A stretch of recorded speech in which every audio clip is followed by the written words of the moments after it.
Hello friends, आज की इस वीडियो के अंदर हम लोग प्रश्नावली 5.3 का क्वेश्चन नंबर 1 और 2 को सॉल्व करने वाले हैं। तो बने रहिए एंड तक और चैनल पर नए हैं तो सब्सक्राइब कर लीजिए। क्वेश्चन नंबर हम लोग 1 से स्टार्ट करते हैं। तो क्वेश्चन नंबर 1 में बोला गया कि निम्नलिखित समांतर श्रेणियों का योग ज्ञात कीजिए।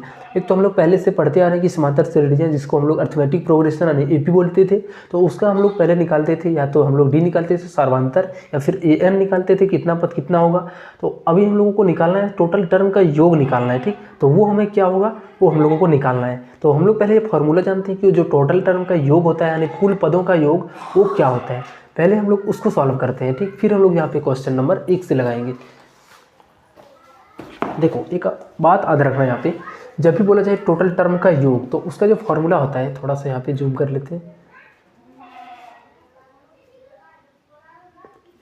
चलो, तो टोटल टर्म हमारा क्या होता है कि एस एन जो होता है इसको हम लोग बोलते हैं टोटल टर्म का योग, ठीक। एस एन हमारा होता है टोटल टर्म का योग, कुल पदों का योग। इसका जो फॉर्मूला बनता है n/2, उसके बाद 2a + n-1 और यहाँ पे d।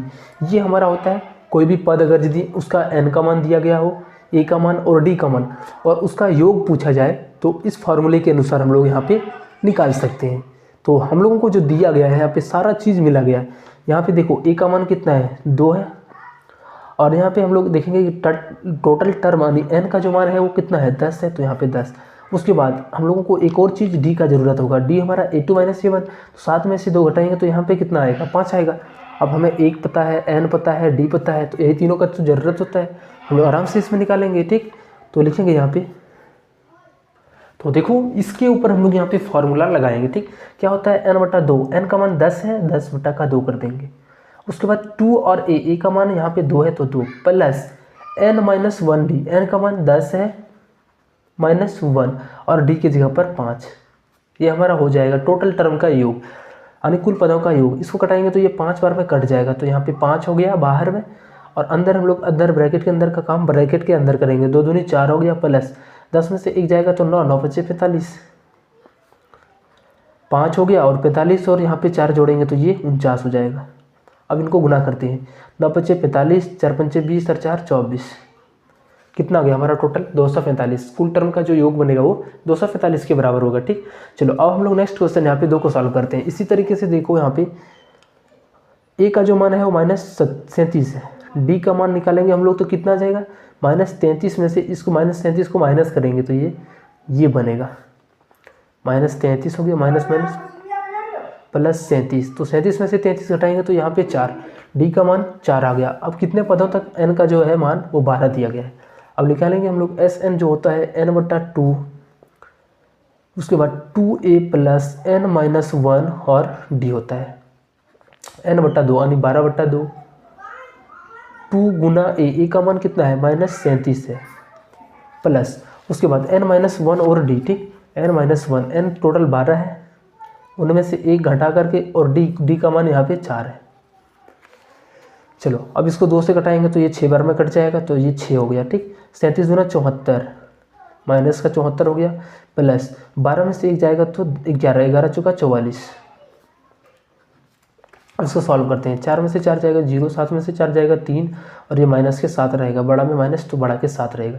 अब 30 छके 180 हो गया और माइनस इसके 7, तो ये -180 इसका जो है सो टोटल 12 पदों का योग हो जाएगा। अब तीसरा नंबर क्वेश्चन को यहाँ पे सॉल्व करते हैं। तीसरा नंबर क्वेश्चन हमारा 0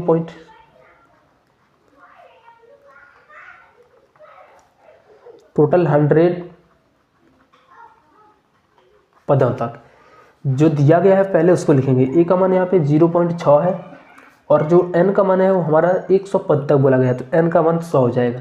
और यहाँ पे हम लोग d का मान निकालेंगे तो 1.7 में से 0.6 को माइनस करेंगे, 7 में से 6 जाएगा तो 1 में से जुड़ जाएगा, यानी 1.1 हमारा d का मान आ गया।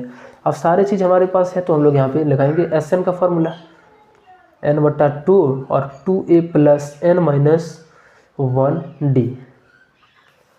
अब देखो n/2, n का टोटल मान हमारा 100 पद तक है तो 100/2 हो जाएगा। अब 2 गुना a का मान कितना है 0.6 है, प्लस n-1 टोटल हमारा 100 है, उनमें से 1 और d को माइनस करेंगे तो यानी 1.1 आएगा। इसको कटा दें तो ये 50 बार में कंप्लीट कटेगा, ये 50 हो गया। इसको गुना करते हैं, ठीक। तो 6 दूना 12 हो गया, और 1 अंक के बाद पॉइंट है तो यहाँ पे भी 1 अंक के बाद पॉइंट लगाएंगे। प्लस है तो प्लस, 100 में से 1 जाएगा तो 99, 99 को जब 1.1 से गुना करेंगे यहाँ पे इस तरीके से, तो ये हमारा हो गया 50, ये 1.2 और इसको गुना करते हैं पहले, 99 कम 99 हो गया और 99, ये हो गया 9, 9 9 18, 9 और 1 10, हमारा कितना आ गया 1089। लेकिन एक अंक के बाद पॉइंट है तो यहाँ पे भी पॉइंट आएगा। अभी 5 0 हो गया। अब इन दोनों को जोड़ देते हैं तो कितना हो जाएगा 1101, हम लोग मान लेते हैं 1089 और ये 12, तो टोटल जोड़ के 1101 हो गया 2। और उसके बाद यहाँ पे एक अंक के बाद पॉइंट है तो हम लोग यहाँ पे भी एक अंक के बाद पॉइंट लगाएंगे। अब इसको गुना करते हैं तो अगर यदि ये 5 रहता तो हमारा 5 हो जाता, फिर 0, फिर ये 5 और 5 और एक 0 साथ में आता, ठीक, और एक अंक के बाद यहाँ पे पॉइंट आता, तो टोटल इतना हमारा इसका योग हो जाता। चलो अब नेक्स्ट क्वेश्चन यहाँ पे 4 को सॉल्व करते हैं। तो क्वेश्चन नंबर 4 में है 1/15, 1/12, 1/10, उसके बाद खाली जगह 11 पदों तक, 11 पदों तक। तो a का मान यहाँ पे 1/15 है और n का मान 11 बोला गया है तो n बराबर 11। अब d चाहिए तो a2 - c1, 1/12 में से 1/15 को माइनस करते हैं, 12-15 का एलसीएम करेंगे तो यहाँ पे 60 हो जाएगा, 5 हो गया माइनस यहाँ पे 4, तो एलसीएम लेने के बाद हमारा d का मान 1/60। अब चाहिए हम लोगों को SN यानी टोटल योग चाहिए, SN यानी S11 का टोटल चाहिए, तो 11/2 हो गया, 2a का मान 1/15 प्लस n-1, तो 11 - 1 और d का मान 1/60। ये हो गया हमारा 11/2, इसको गुना करेंगे तो 2/15, 11 में से 1 जाएगा तो 10, 10/60 बराबर 11/2 हो गया। 15 और 60 का एलसीएम 60 हो जाएगा, 4 दूनी 8 प्लस यहाँ पे 10, तो 11/2 हो गया, 8 10 18/60। इसको कटाएंगे तो 9 बार में चले जाएगा, 3 से कटाएंगे तो 3 बार में, 3 से कटाएंगे तो 20 बार में, 11 या 33 और 20, 33/20 इसका राइट आंसर हो जाएगा। चलिए मिलते हैं हम लोग अब नेक्स्ट वीडियो में।